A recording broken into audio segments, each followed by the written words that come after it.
What's up, guys? Okay, so here we are. I haven't put up videos in a while. It sucks because I love doing this.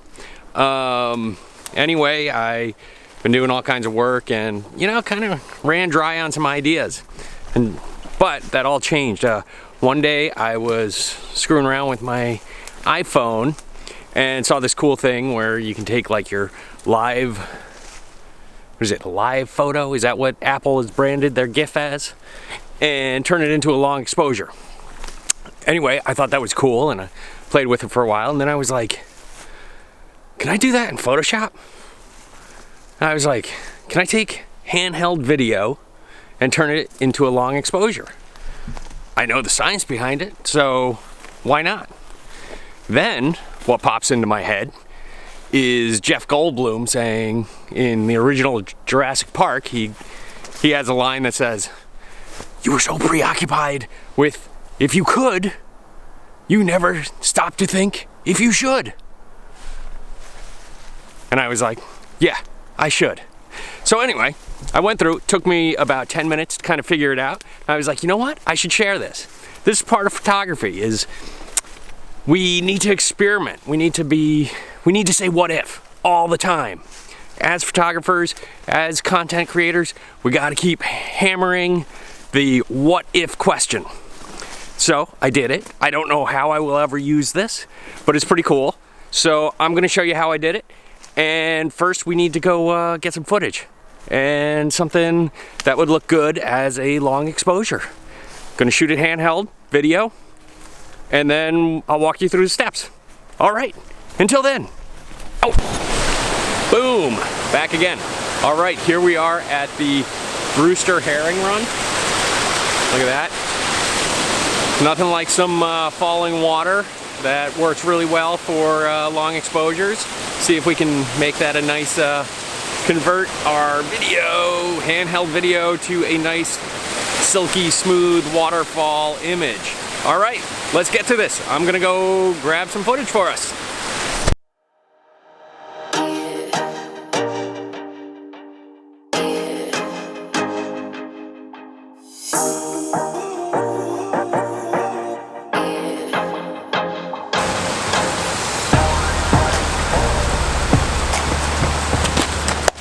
Alright, so now we got the footage.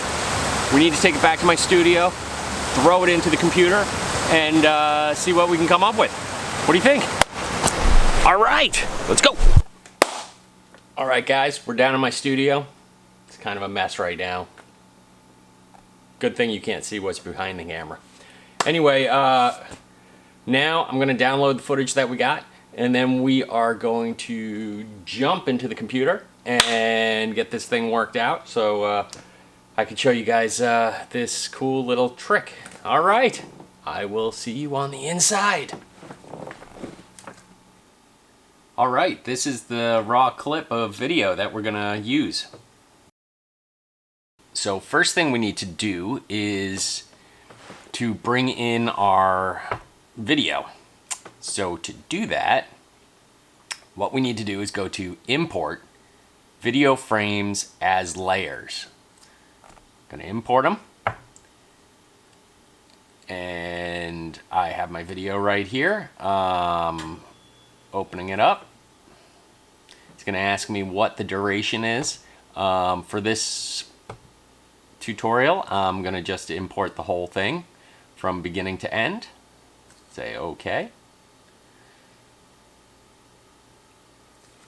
And it's cranking and making layers, taking every frame of that video and stacking them one on top of the other. I expect I'm going to have about 200 frames, so this could be intensive on my CPU. All right, there it is. There are all the frames from the video converted into layers in my Photoshop document. And let's see, as I suspected, 159. I was pretty close, All right, so first what we're gonna do is we are going to select the top one, go all the way down to layer 1, and select that, or shift select that, So now they're all selected, and now I am going to go auto align layers. I'm not gonna remove the vignette. I'm not gonna remove geometric distortion. I'm just gonna do auto. I'm gonna hit OK, and this is where it gets intensive. So, good time to go make a cup of coffee, because aligning the layers is going to take a while. We're just going to let it chug through. All right, so we lined all the layers. We did this because this is handheld video, and we want all those frames to line up. If you shot this on a tripod, you wouldn't have to do that. But then again, if you had a tripod, you could do a genuine long exposure, so probably pointless. Anyway, that took a real long time. You probably don't need to do 160 layers like I did. I bet you would get a pretty cool result with 10 layers, and you would be done like that. Maybe 20. But the longer or the more frames that you have, the smoother the effect will be. All right, so now we have all of these layers still selected. What we want to do is right click and convert to a smart object. Boom. Let's see what's going on. All right, we got our layer created. Now for our next step, we're gonna go to the layer smart object stack mode, and we want to do this as a mean. Ah, and there it is. There is our silky smooth waterfall created from video. All right, so while we're in here, let's just finish off this this image so it's nice and purty. Let's do a little crop, and let's see if we can't straighten this guy out a little bit. I'm going to straighten to the top of the waterfall. I bet that would look nice. And let's see, we'll hit enter. Bingo, that looks good. Since this is a smart object, I want to bring it in to my camera raw filter. Okay, now that it's in camera raw, let's work on our contrast a bit here. We're gonna crank up the contrast a little. Let's bring up the whites. That's a good. Bring down the blacks. Let's bring those whites up a little bit more. Maybe a touch of clarity, just a touch. Oh, geez, 1. Let's go to about 5. And a little vibrance. Bring some color in there.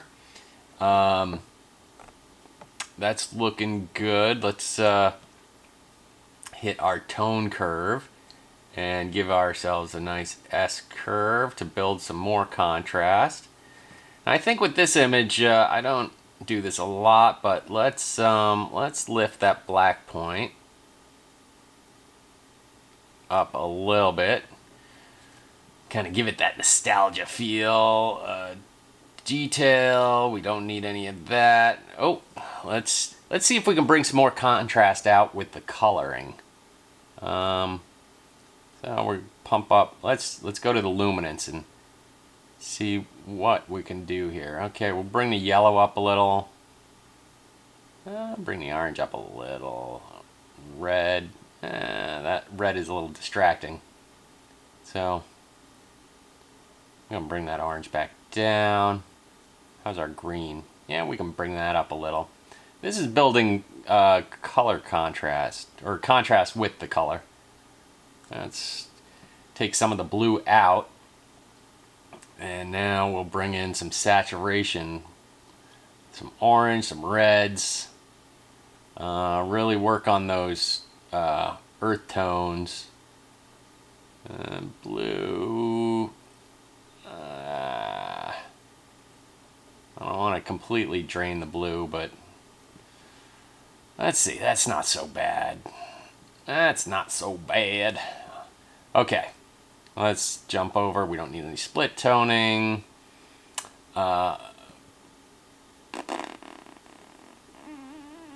let's go into the effect. Do I want to go effects? No, I